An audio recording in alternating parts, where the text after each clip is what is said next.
So in this Keynote tutorial video, I am going to be showing you guys how to add a border around a chart inside of a Keynote presentation. So once Keynote's open up, go to the top, press on chart, and then add whatever chart you're looking for. So if I wanted to add a 3D chart right here, I will go ahead and do that. Now, if you wanted to add a border around the chart, so you wanted to add like a border so they can kind of separate it from some other stuff, it's super simple. Press on the chart right here, go to the right hand side of your screen to where it says, chart options, a whole bunch of different options right here. You can actually just scroll down.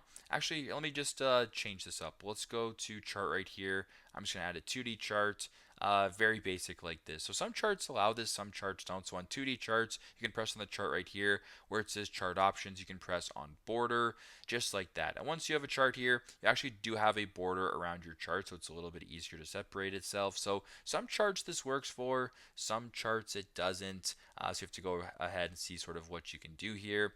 You can also increase the border this way, decrease it, whatever the case may be.